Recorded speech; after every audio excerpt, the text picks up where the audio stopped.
Hola, buenas noches. En esta ocasión vamos a hablar sobre el plan de intervención en la psicología de la salud. Para este trabajo, en colaboración lo hicimos con Arlena Blas, Salomé Cabrera, Adriana Mesa y Blanca Estela Ríos. Next, sigue.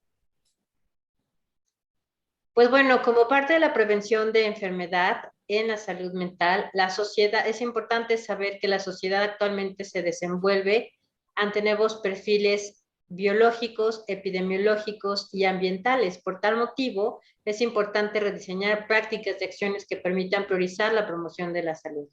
Dichas acciones contribuyen a la disminución del impacto negativo ocasionado por el estrés psicosocial y tienen como objetivo el bienestar individual y colectivo a nivel de salud mental. Actualmente los servicios del psicólogo clínico han tenido mayor demanda y este tiene la función de evaluar, diagnosticar y prevenir los problemas que afecten al bienestar de las personas. ¿La que sigue? Existen organismos que actúan en estos procesos de prevención de enfermedad. Debemos entender que la promoción y prevención son acciones e intervenciones integrales dirigidas a evitar o disminuir los riesgos, la incidencia y prevalencia de padecimientos que afecten la salud personal, familiar o colectiva. En México, el Centro Nacional de Programas Preventivos y Control de Enfermedades, el CENAPRESE, es el órgano desconcentrado de la Secretaría de Salud responsable de implementar los programas para prevención y control de enfermedades para reducir la morbilidad y mortalidad en la población mexicana. Algunos de estos programas son los programas contra rabia y otozonosis, programas de salud bucal, enfermedades transmitidas por vectores, programas de micobacteriosis, enfermedades cardiometabólicas, envejecimiento y urgencias epidemiológicas y desastres. ¿La que sigue? Sin embargo, bueno, dentro del programa sectorial de salud es importante mencionar que existen o están contemplados estos programas de prevención. En el marco de la Agenda para el Desarrollo Sostenible para el año 2030 se busca renovar la promoción de la salud por medio de acciones sociales, políticas y técnicas que aborden los aspectos sociales de la salud con el fin de reducir las inquietudes en la salud. Dentro de este programa, el objetivo 5, dirigido a la atención a la salud y bienestar, está dirigido a la salud mental y adicciones. Y dentro de este objetivo, tienen estrategias prioritarias que son garantizar el acceso a los servicios de salud mental y apoyo psicológico bajo un enfoque integral y diferenciado para entender los trastornos mentales y problemas relacionados con adicciones, especialmente a grupos vulnerables históricamente discriminados o en estas condiciones de vulnerabilidad. ¿La que sigue? Gracias. Algunas de las metas para prevenir las enfermedades o trastornos de salud mental son dar seguimiento y evaluación del sistema de salud mental y adicciones, proporcionar el acceso a los servicios de salud mental, apoyo psicológico y prevención de adicciones en el primer nivel de atención, fomentar la cultura de calidad en los servicios de salud mental, adicciones y apoyo psicológico, fortalecer la intervención temprana mediante la prevención, detección oportuna y tratamiento de los problemas de salud mental y adicciones, y vincular los servicios de salud mental con programas prioritarios en la materia. Ahora bien, mi compañera Adriana les comentará más al respecto.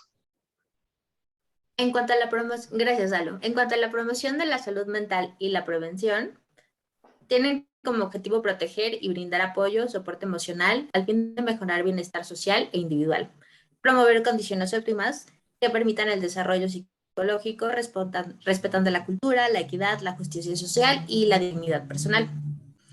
La prevención de los trastornos mentales es posible a través de intervenciones durante la infancia y etapas tempranas de desarrollo, la intervención psicológica y psicosociales individuales y familiares, y los métodos psicoeducativos orientados al aprendizaje en situaciones de estrés. También la detección de intervención temprana de los trastornos mentales, atención integral coordinada y la integración de servicios orientándolos a la promoción del bienestar personal, social y laboral. También es importante la prevención y detección temprana, y estos son retos necesarios en el primer nivel de atención. La intervención temprana por psicólogos en determinados casos puede evitar trastornos psicosociales graves. El concepto cuidado informal es un concepto importante de definir porque cuidar puede ser entendido como un trabajo o actividad que ejecuta una serie de tareas que acarrea determinados costes. Tienen que ser entendidos desde lo social, lo físico y lo personal. El concepto ha cambiado a través de los años. Por ejemplo, durante los 70, según la ideología feminista, era el trabajo oprimido y requería de necesidad de reconocimiento político. En los 80, el paradigma evolucionó hacia el significado del cuidado para las mujeres y se reconoce como parte de su identidad y de su visión del mundo. Para los 90, toma direcciones. Pero el primero es el paradigma de diferencia, que atiende las relaciones de poder, y el segundo es el paradigma universalista. Es un intento de resolver las tensiones entre la ética del cuidado y la ética de la justicia. Se vuelve de carácter público y es parte del ejercicio democrático.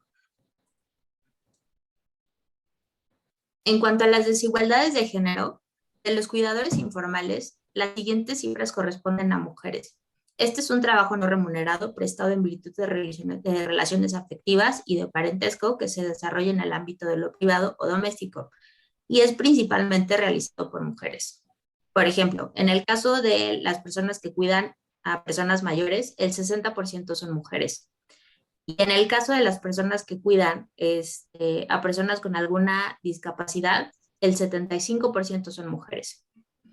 Y en el caso de las personas que cuidan a cualquier, así de que están en una situación de cuidar a quien sea, ya sean niños, enfermos, personas que por algún motivo requieren de algún cuidado, el 92% de los casos son mujeres. Y el 83% de los casos en el que una cuidadora requiere de un sustituto, también es otra mujer. En el caso de las cuidadoras, adquieren responsabilidades que abarcan diferentes rubros. Y es importante mencionar que, que cuando existen cuidadores de manera general, en el caso de las mujeres se les adjudica el doble de carga que a un hombre. En cuanto a las responsabilidades adquiridas, están los roles que tienen que ser enfermeras, psicólogas, consejeras, abogadas, empleadas del hogar, madre, esposa e hijas, y son empleadas, y generalmente también son empleadas con remuneración, o sea que tienen otro trabajo.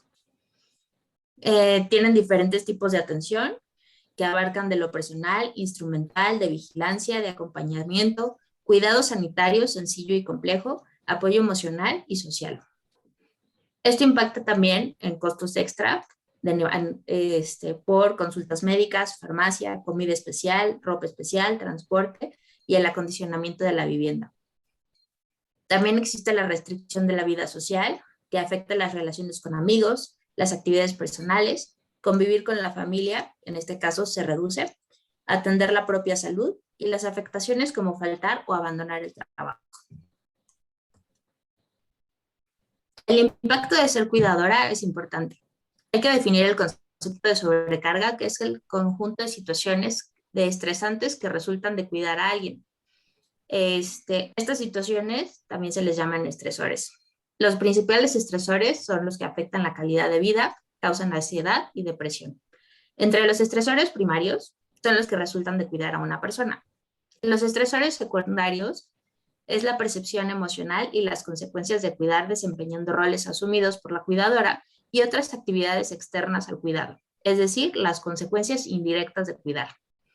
En el caso de las cuidadoras que son mayores de 65 años, aumentan y se incrementan su riesgo de mortalidad en un 63%.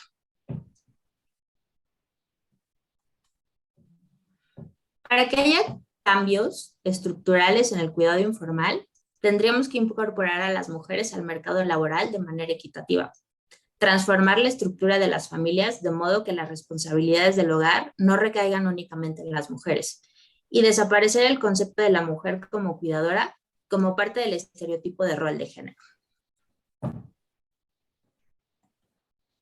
A continuación, Lenny les va a seguir hablando de deontología. Muchas gracias, Adri. Bueno, pues deontología en la psicología es la ciencia de los deberes y que induce al psicólogo a comportarse virtuosamente, es decir, son las normas, códigos o leyes que regulan la práctica del psicólogo. ¿Para qué sirve? Pues para ayudar a resolver controversias derivadas del ejercicio de la práctica. Y bueno, existen códigos deontológicos en algunos países.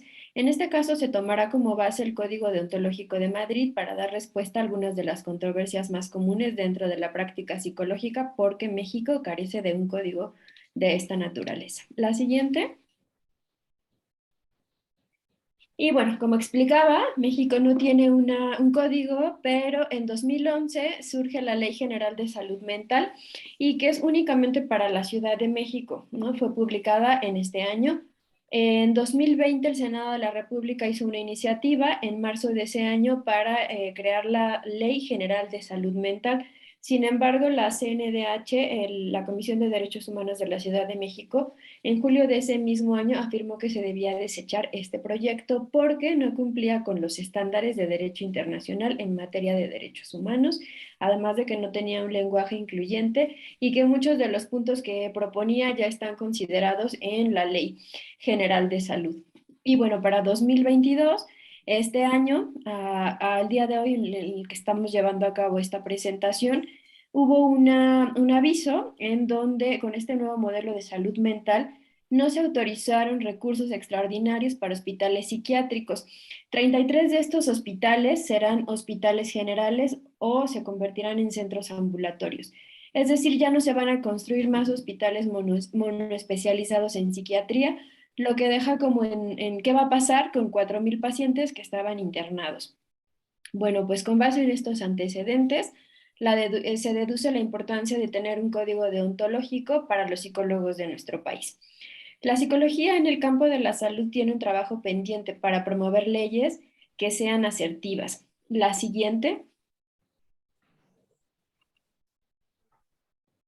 Los artículos más infringidos de acuerdo al Código Deontológico de Madrid es el artículo 4 que implica sancionar por rechazar impedimentos a la independencia profesional y al legítimo ejercicio de la profesión. El artículo 6 que habla de una competencia profesional, de la responsabilidad, de la prudencia, honestidad y objetividad del psicólogo al ejercer su práctica. El artículo 8 que está relacionado con no informar de malos tratos en el caso de menores a las autoridades correspondientes. El artículo 15 es que debe haber una imparcialidad del profesional.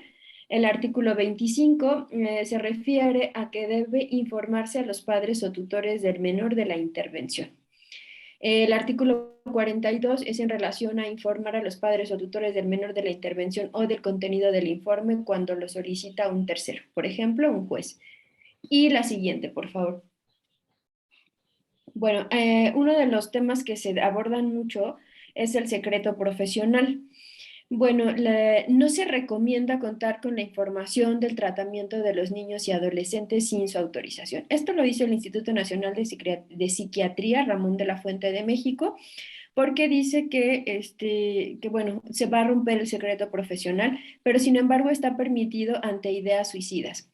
El artículo 48 de este código habla de que existen sanciones relacionadas a la necesidad de generar informes claros, precisos, rigurosos e inteligibles para generar un grado de certidumbre del contenido y constancia de los datos del profesional que lo emite, a fin de que cualquier otro profesional de la salud o psicólogo pueda dar continuidad a cualquier expediente.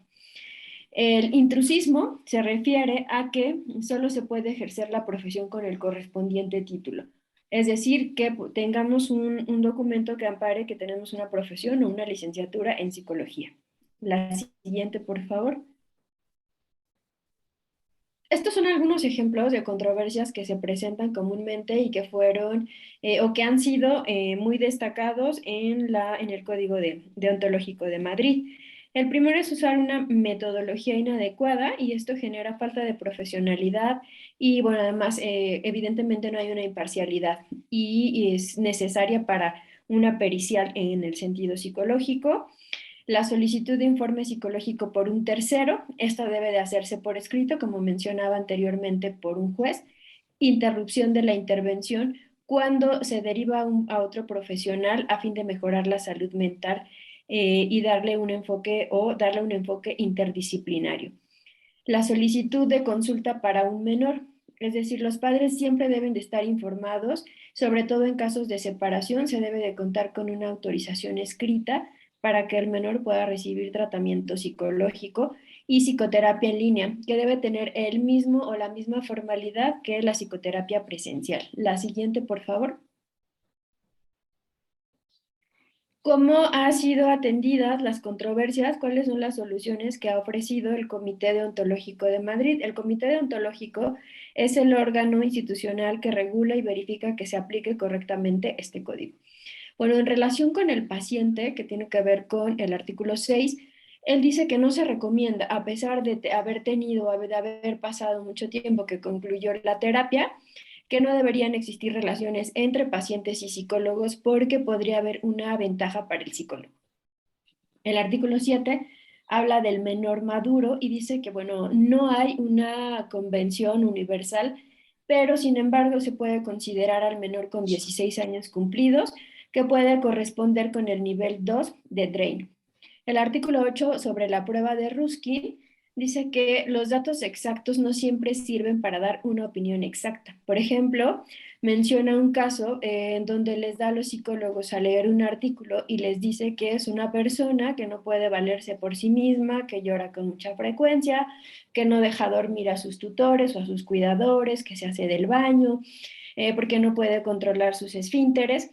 Y les pregunta que cuál sería la recomendación que harían los psicólogos, ¿no? Y entonces, bueno, todos, casi la mayoría dice que lo correcto es que lo lleven a una institución de salud mental porque la carga de cuidarlo pues es demasiado, ¿no? Entonces que puede ser contraproducente y que nadie debería de pues tener que cuidar a un paciente en estas condiciones. Y después les muestra que hablaba de un bebé de 6 meses.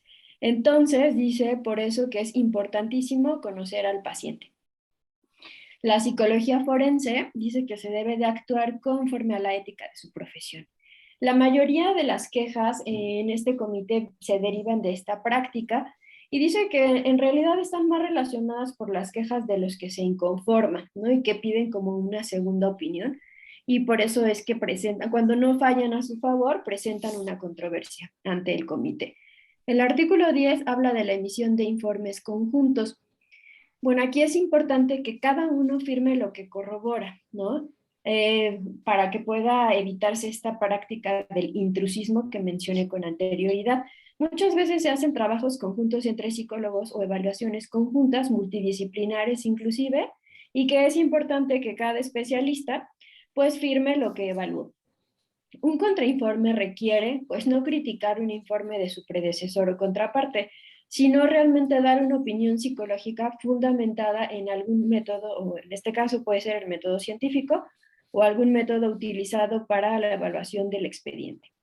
Las características del contrainforme en ese sentido debe de ser un informe psicológico con un título claro, mantener un objetivo, explicar quiénes son los solicitantes, cuál fue la metodología usada para evaluarlo, los resultados obtenidos, conclusiones, lugar y fecha de emisión. Y también el artículo 11 habla acerca de las condiciones del contrainforme. Este debe de considerar la independencia, imparcialidad, solidez, fundamentación, respeto y confidencialidad del informe previo. La siguiente. En esta, Blanca nos va a seguir hablando acerca de la deontología y la ética. Gracias, Lenny. Pues bien, como lo comentaba mi compañera, la deontología hace referencia a una teoría ética que incluye determinadas normas morales para regular las conductas llevadas a cabo en el contexto del ejercicio de una profesión. Y esta teoría se encuentra íntimamente ligada con la ética, que la podemos definir y entender como una ciencia que forma parte de la filosofía y se encarga de estudiar la moral, generando teorías acerca de las conductas buenas o malas de los seres humanos. Y la moral, por su parte, se puede definir y entender como los criterios de referencia bajo los cuales los seres humanos califican o evalúan una conducta como buena o mala. Siguiente, por favor. En esta diapositiva mostramos algunos ejemplos de referentes normativos en psicología. Por ejemplo, tenemos el Protocolo de Principios Éticos del Mercosur, que nos habla del respeto por los derechos y la dignidad, la competencia, el compromiso, la integridad y la responsabilidad social. También tenemos el Código de Ética de la APA, que nos habla de la beneficencia y no maleficencia, fidelidad y responsabilidad, integridad, justicia y respeto por los derechos y la dignidad de las personas. Además, también tenemos la Declaración Universal de Principios Éticos para Psicólogos, en donde se busca el respeto por la dignidad de las personas y los pueblos, el cuidado competente por el bienestar de las personas, la integridad y las responsabilidades profesionales y científicas hacia la sociedad. Contamos también con el Metacódigo de Ética de la EFPA, Federación Europea de Asociaciones de Psicología, donde se busca el respeto a los derechos y dignidad de las personas, la competencia, la integridad y la responsabilidad. Siguiente diapositiva, por favor. Bien, como tal existe lo que es el CODEP, que es el Código de Ética de las y los psicólogos mexicanos. La Federación Nacional de Colegios, Sociedades y Asociaciones de Psicólogos en México desarrolló un código de ética para establecer una base deontológica para los profesionales de la psicología, cuyo propósito es fundamentar reglas de conducta profesional y orientar a los psicólogos y psicólogas en cualquiera de sus funciones. Y su objetivo es promover un desempeño congruente y una adecuada regulación del ejercicio profesional de los psicólogos y psicólogas de la FENAPSIME con el interés de resguardar la salud psicológica de la población. Bien, pues a continuación les dejamos lo que son las referencias para que puedan consultar a mayor profundidad nuestros temas. Y de esta manera llegamos al fin de nuestra presentación. A nombre de todo el equipo les agradecemos su atención. Hasta la próxima.